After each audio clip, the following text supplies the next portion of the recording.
Allez, dans ce petit tuto, nous allons voir comment tracer des graphiques statistiques à l'aide de votre calculatrice Casio. Que ce soit les derniers modèles, Graph 35+, ou des modèles plus anciens, la méthode, la recette de cuisine reste la même. Avant de se lancer dans ce tutoriel à la calculatrice, quelques petits rappels de maths qui vont nous être utiles puisque c'est ce genre d'exercice type que l'on fera en physique chaque fois que l'on aura une expérience où l'on mesure, où on réalise une série de mesures. Allez, un rappel de mathématiques ici sur ce repère-là. L'axe Y, on le rappelle, c'est l'axe des ordonnées, et l'axe X, l'axe des abscisses. Lorsqu'on tracera le graphique, on dira qu'on trace Y en fonction de X. Toujours quelques petits rappels. La fonction linéaire, ou ce qu'on appelle un cas de proportionnalité, c'est en fait, graphiquement, une droite qui passe par l'origine.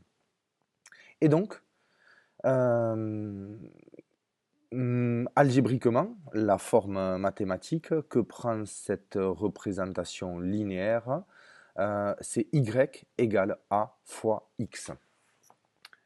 Y est proportionnel à x et ce coefficient de proportionnalité, c'est le coefficient a qu'on appelle sur la représentation graphique la pente. Plus cette pente, plus le coefficient de proportionnalité est fort, plus le coefficient a est important et plus la droite est raide. Une fonction linéaire, donc, à ne pas confondre avec la fonction affine, qui est une droite aussi, mais qui, là, ne passe pas par l'origine. Elle coupe l'axe des ordonnées en x égale 0, à l'origine, c'est-à-dire avec une valeur de b, y égale b. C'est ce qu'on appelle l'ordonnée à l'origine.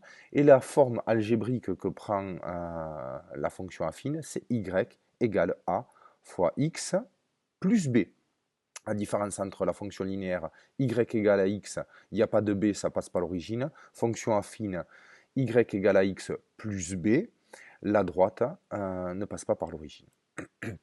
Revenons à un cas peut-être un peu plus physique, le cas où on va faire le plein d'essence à la pompe pour votre moto ou votre scooter et on va représenter ici sur l'axe des Y le prix P en euros et sur l'axe des X le volume V en litres.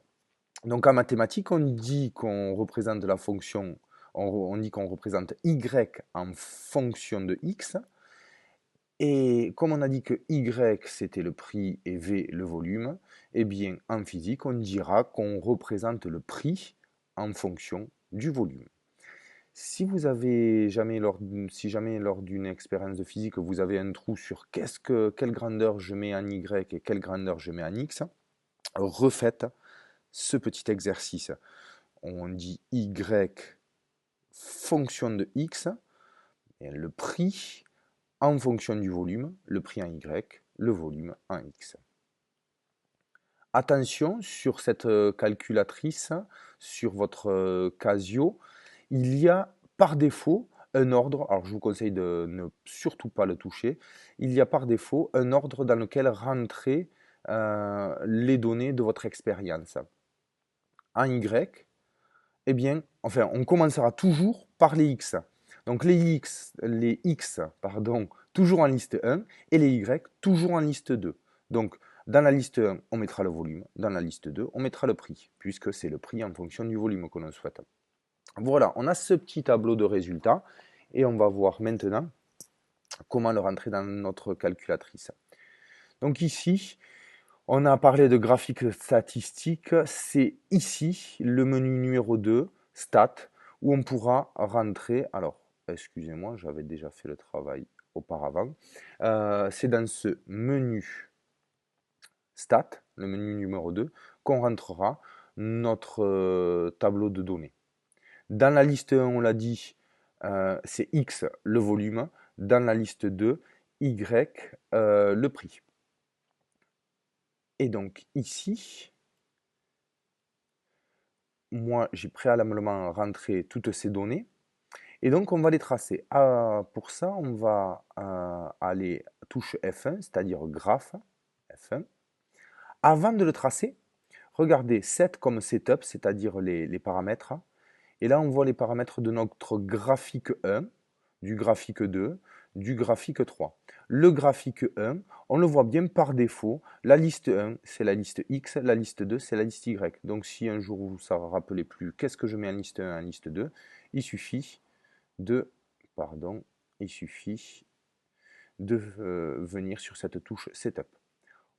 On appuie sur graphe 1 et on a les points de notre expérience qui s'affichent. On voit que c'est une droite qui passe par l'origine, donc la calculatrice est capable de nous donner l'équation de cette droite. Pour ça, on fera calque, touche F1, et comme c'est une droite, eh bien, on fera ce qu'on appelle une régression linéaire pour obtenir ici x, donc c'est un polynôme de degré 1. Si on voulait faire une régression quadratique, un polynôme de degré 2, on appuierait sur la touche F4. Donc x, et on a l'habitude de donner les droites avec, nous en France, avec la forme ax plus b, y égale à x plus b. Donc je clique sur F2, et voilà. C'était appuyé sur la touche. On va recommencer, calque, x et ax plus b, c'est la touche F1. Voilà. Il a fait la régression linéaire et j'ai donc le coefficient A qui vaut 1,53, le coefficient B qui vaut moins 0,02. Je peux ici le tracer. Et donc, on écrira en mathématiques l'équation obtenue y égale 1,53 fois x moins 0,02. Attention, on a dit que c'était une droite qui devait passer par l'origine.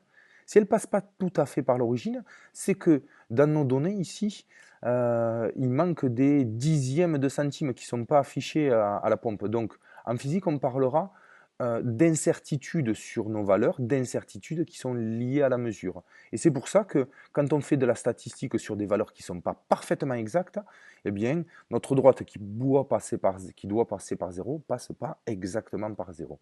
Du coup, on est en physique ici, et on va, comme notre droite doit passer par 0, là ici on a une forme y égale à x plus b, eh bien on va supprimer le b pour avoir une fonction linéaire de type y égale à x. Ça, on est toujours en maths. On est toujours sur une forme mathématique. Nous, ce que l'on souhaite, c'est bien sûr avoir une équation de physique. On l'a dit, y, l'axe des ordonnées, c'est le prix. X, c'est le volume dont on s'est servi à la pompe. Donc du coup, on traduira ici, pour avoir une forme physique, P qui remplace Y, V qui remplace X, et on obtient cette équation de physique. P égale 1,53 fois V, comme c'est une équation de physique, eh bien on va mettre les unités. Le prix est en euros, le volume est en litres, et ce coefficient de 1,53, faites attention, ce n'est pas un coefficient sans unité, puisque pour passer des litres aux euros, il faut un coefficient en euros par litre. Et on comprend rapidement que ce coefficient-là, eh bien, c'est le prix au litre de notre essence.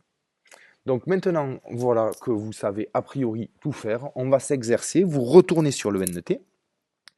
Vous avez une petite série d'exercices à faire en compagnie de votre calculatrice.